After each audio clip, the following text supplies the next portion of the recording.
Bom dia, pessoal. Como estão todos? O vídeo hoje vai ser sobre cristãos misóginos, né? Um cristão considerado muito misógino, assim, não é o único, né? Também houve São Tomás de Aquino, Lutero, é o Santo Agostinho de Hipona. Ele assim, teria dito que o desejo carnal decorreu do pecado original.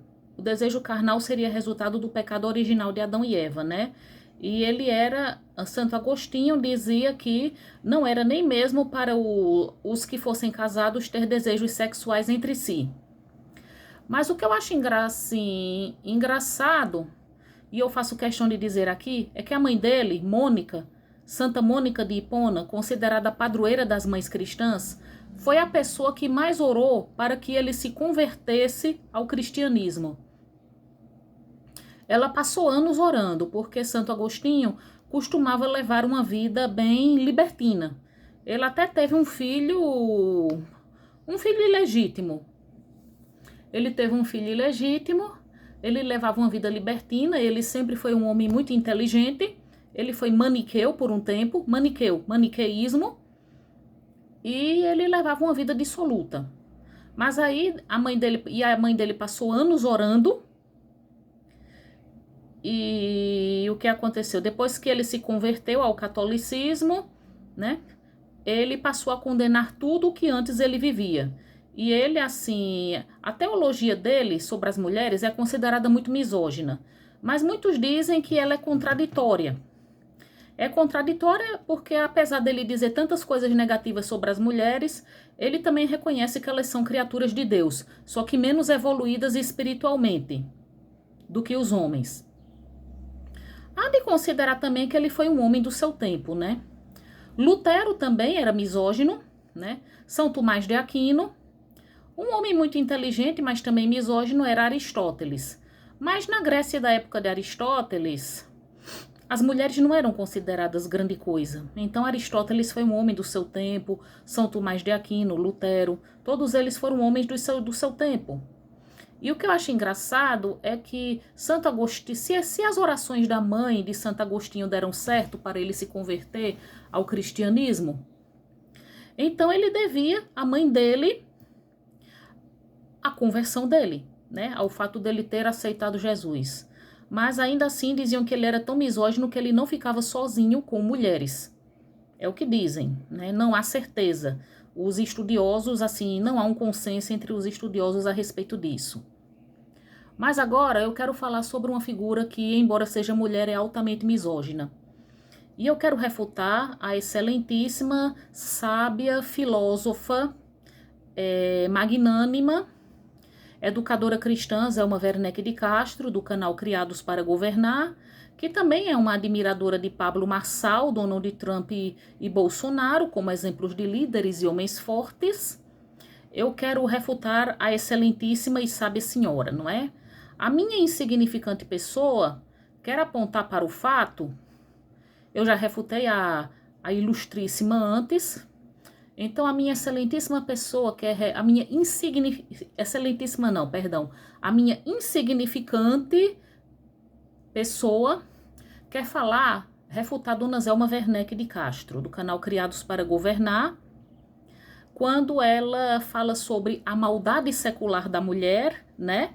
Que o homem é a obra mais perfeita da criação e que ela compartilhou uma vez um vídeo de dois homens falando sobre os males do mundo, dizendo que a serpente falou com Eva e não com Adão porque o mal sabia que já tinha uma aliança com a mulher. Dona Zelma Werneck, ilustríssima senhora, eu quero dizer uma coisa. Veja, a senhora fala sobre a maldade secular da mulher, não é? E que o homem é a obra mais perfeita da criação. Então eu quero dizer o seguinte, Dona Zelma, veja, a mulher com sua maldade secular é quem tem mais presença nas igrejas, seja na católica, seja na evangélica. Na grande maioria dos lares, são as mulheres as responsáveis pela educação religiosa dos filhos. A senhora é mãe. Com certeza, a senhora foi quem educou seus filhos na educação cristã. Muitas mulheres fazem os maridos e os filhos se converterem. E muitas mulheres são membros ativos nas igrejas, tanto na católica quanto na evangélica. Elas cozinham, limpam as igrejas, participam de eventos, organizam rifas, feiras beneficentes, elas organizam tudo. As mulheres é que são a presença maior na igreja. Em qualquer igreja, seja numa missa católica ou seja num culto evangélico, os bancos são quase inteiramente ocupados por mulheres, não ilustríssimas Elma Werneck, não é? A senhora, que é um portento de sabedoria, já deve estar reparado muito nisso, não é mesmo? A maldade secular da mulher, que o homem precisa resgatar a sua força, a sua posição de supremacia, porque o homem é a obra mais perfeita de Deus. Quando, na verdade, o que a gente vê é que as mulheres é que são a presença maior nas igrejas. Não, senhora. Não é? Não é, ilustríssima senhora? E o que eu acho engraçado também é assim, as mulheres assim, são elas que muitas vezes oram para restaurar as famílias, né? São elas que muitas vezes organizam as famílias para ir às missas ou aos cultos. São elas que mais fazem questão de orar à hora das refeições. Homens fazem isso, mas as mulheres fazem mais, dona Zelma. Assim, e eu assisti recentemente a um vídeo em que está mostrando que as mulheres nos Estados Unidos estão abandonando as igrejas. E as igrejas estão notando que sem as mulheres elas quase não têm um público fiel. Não é? As mulheres, com sua maldade secular, têm ajudado a sustentar a igreja católica e as evangélicas.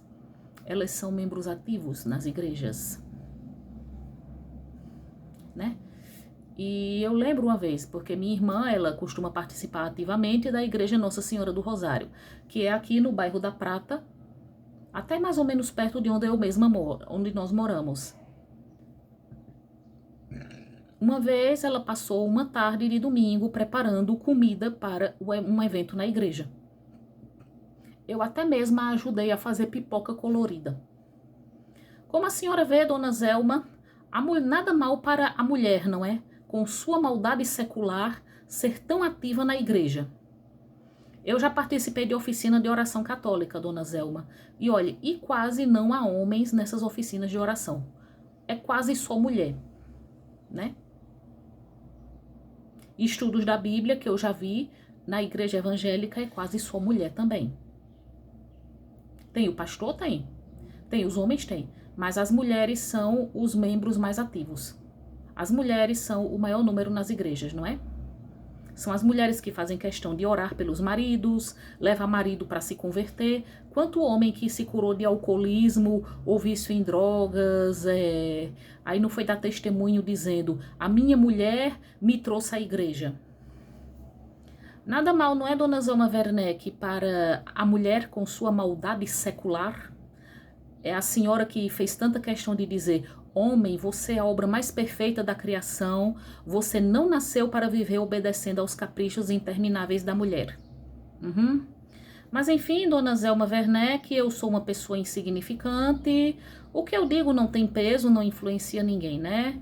A senhora é uma ilustríssima educadora cristã, né? Uma pessoa cheia de sabedoria, conhecimento e autoridade para falar. Então, eu desejo um bom dia a todos vocês.